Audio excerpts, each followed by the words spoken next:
OK, pop quiz time. What is the North Queensland town of Lucinda famous for? Well, firstly, it's sugar jetty. It's 6 kilometres long, the largest in the southern hemisphere. In fact, one end of it's higher than the other to account for the curvature of the earth.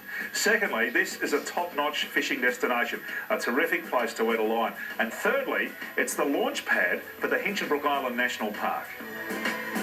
One of the ways to get there is with Hinchinbrook Wilderness Safaris. They ferry visitors to and from the island and also offer a range of tours that take in some of Hinchinbrook's most spectacular sights. As we approach Hinchinbrook Island, it brings back for me some wonderful memories. A few years ago, I took on the biggest and best hike of my life. It's called the Thorsborne Trail, 32 kilometres up and down through some fairly rugged terrain on that island over 4 days, and we had to carry everything on our backs. Sleeping gear, our tents, our cooking equipment, and of course all of the tucker. It was tough, but a memorable experience and one that I'll never forget. Joining me on the hike was fellow presenter Chris Parsons and some of the crew from Queensland Weekender. I'm sure something profound's going to happen at the end of this trip. It hasn't hit me yet. I got Chafe and he's muddy. Good times. Go nature. And leading the hike was Ranger Justine Douglas. Can you answer me this? Have you ever been with a bigger bunch of Hinchinbrook Island virgins than you're about to embark on? And how are you feeling at this point? Are you nervous? I'm just hoping I don't have to carry you. I think I'm excited every time I walk this trail.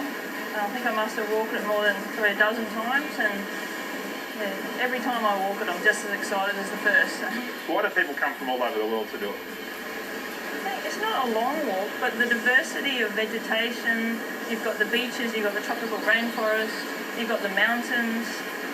It's romantic and exciting, adventurous at the same time.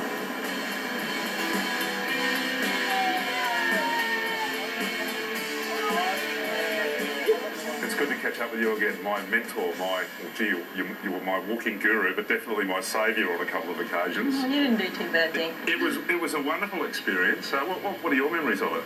Probably tragic. No, it was. Were we the worst bushwalkers you've ever walked with? No, not at all. No, I actually enjoyed the first night. It was a big adventure for you guys. It was. And it sort of rubbed off on me, and it was a big adventure for me. Earlier this year, Hinchinbrook was in the firing line of Cyclone Yasi.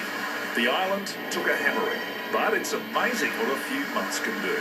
So, our thoughts were with you on the 3rd of February. We're thinking about the people of Carbon. Particularly, I was thinking about what would happen to Hinchinbrook and the trail itself. It's been closed for a while now, but what is the situation with it? Well, it's a sobering thought, really, that Mother Nature can be so beautiful, yet so powerful. Mm-hmm. And it's amazing how the island has recovered in such a short time.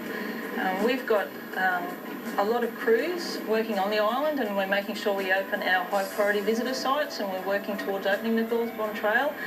We're pretty much on track for a mid-year opening.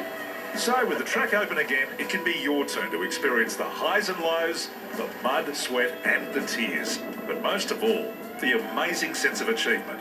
Skipper Phil Menzies knows all about it. He collects the walkers once they've finished the trail, and he's seen their raw emotion on display countless times.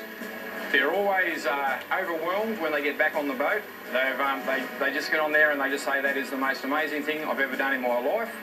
People get on the boat sometimes and it has been a little bit too much for them. They weren't as prepared as what they could have been for walking the trail. But generally, was that me? Did I look like one of them? No, you weren't that bad.